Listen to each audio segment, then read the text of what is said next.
At Sierra, discover top workout gear at incredible prices, which might lead to another discovery.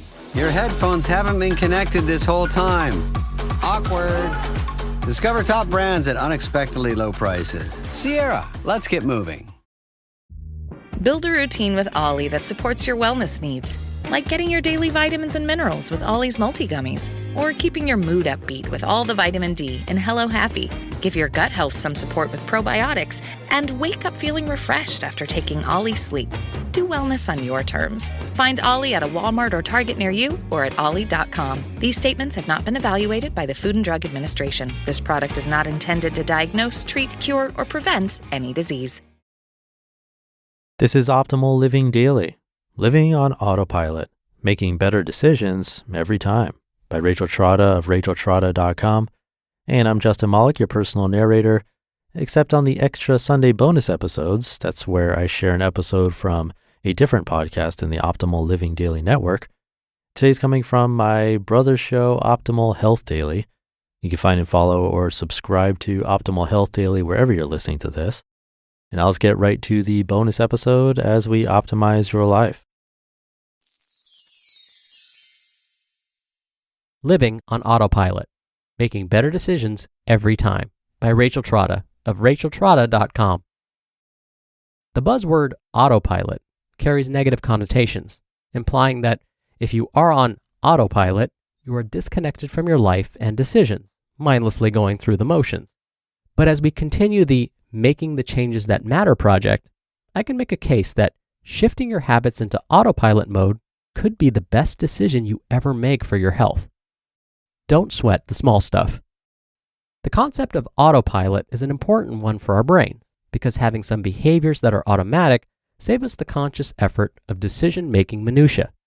Our physical bodies do this marvelously, keeping our lungs pumping and our heart beating without conscious effort. We don't have to think about breathing, for example. In other words, having some behaviors on autopilot allows us not to sweat the small stuff and frees up mental bandwidth for the bigger picture of life, like relationships, ideas, and personal growth, for starters. This kind of swift, subconscious decision-making has the potential to make life better. However, the word autopilot can suggest that somehow we are going through life like robots. But I think this unwarranted ire makes the assumption that we are already living mindful, conscious lives, examining each decision thoughtfully as it comes our way, weighing our options, and soberly making rational choices every time. You and I both know that this is simply not true. Instead, it's important that we're honest with ourselves that most of our choices are made on autopilot already. It's simply that the setting does not give us the outcomes that we want from life. We think we're being conscious and intentional, but the reality is that our lives, our decisions, our thoughts, and our behaviors follow familiar, predictable grooves that we've essentially programmed into our brains through repetition and socialization. We don't always like the results of our lifestyle, but it's difficult to reprogram this swift type of thinking and decision-making. This is especially true of food and exercise decisions. Most of our choices are automatic, fast, and almost predetermined. And change is hard. If you remember a previous theme, keeping things simple, and you're recalling the extremely basic strategies we covered, you may be asking, but shouldn't changing my behavior be easy? If these strategies were drawn from the simplicity of Occam's razor, then the next reply would be, what's simple isn't always easy. Yes, many of the strategies I've suggested before are simple. The hard part is getting your mind and body to cooperate, to reprogram those habitual grooves so that they run in a direction that you want, rather than simply following ingrained routines and beliefs that leave you tired, frustrated, and unhealthy.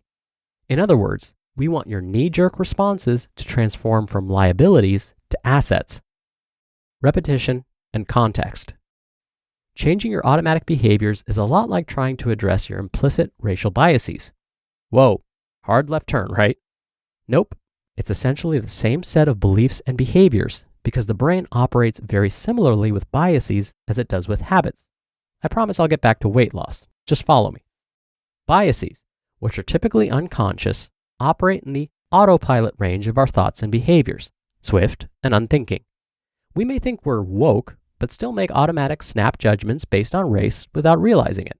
We can improve our unconscious thought patterns and behavioral grooves, but it takes consistent and deliberate effort over a long period of time to create meaningful mental change. But time and effort aren't all that's needed. According to a study by MCBI, participants in a race bias reduction study also needed self-awareness. Participants needed to recognize that they had implicit race bias. They also needed concern.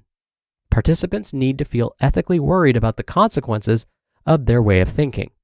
And they needed a plan for confronting triggers. In addition to other exercises and strategies, participants needed to identify which situations and contexts elicited more racially biased thinking, and to have a plan for how they would use different behaviors. In the words of one of the researchers on the study, quote, "Such change is likely only after the application of considerable goal-directed effort over time." End quote. In other words, changing your outer thinking, the you that you perceive as you, is easy.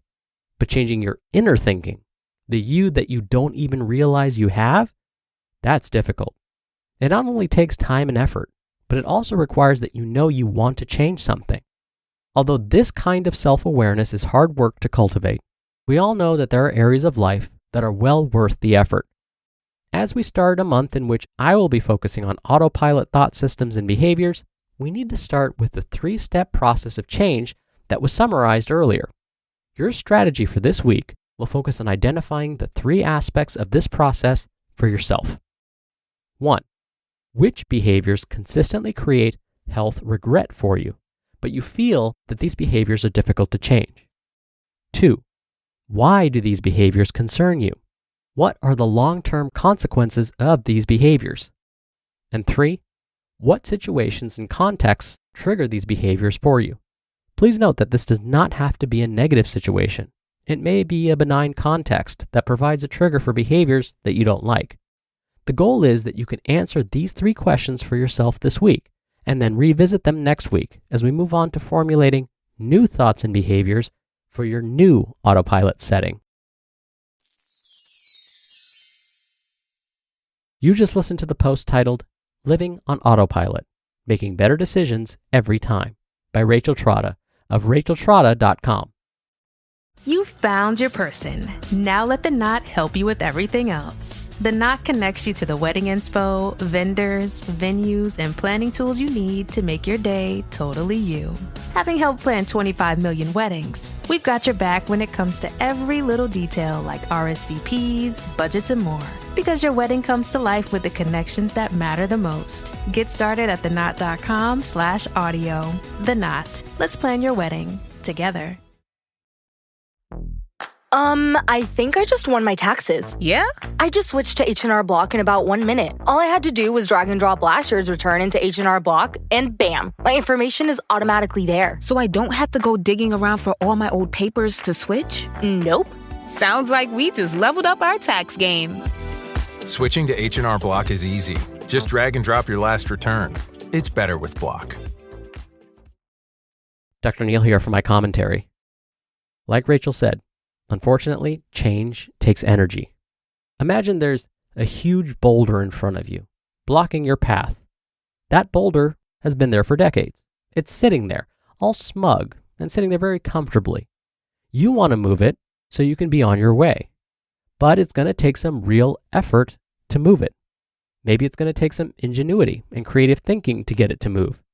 Maybe you have to break the boulder up into smaller chunks so that you can move it. Either way, it's going to take some effort to get this thing out of your way.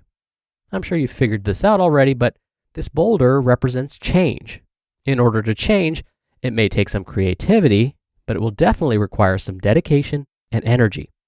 Energy and dedication may not be readily available after a long day or long week. But think about all the barriers you've removed in your life before. Now, it may have been a while since you've consciously removed a barrier in your life, where you've gone from not doing something to it becoming a habit on autopilot. In case it has been a while since that's happened, use the techniques that Rachel described. Ask yourself the 3 questions that were posed at the end of this post. Then revisit your answers to those 3 questions regularly and check in with yourself. All right, that wraps up today's episode. Thank you so much for listening. Thank you for being a subscriber. I hope you have a great rest of your day, and I'll see you back here tomorrow for another Friday Q&A episode and where your optimal life awaits.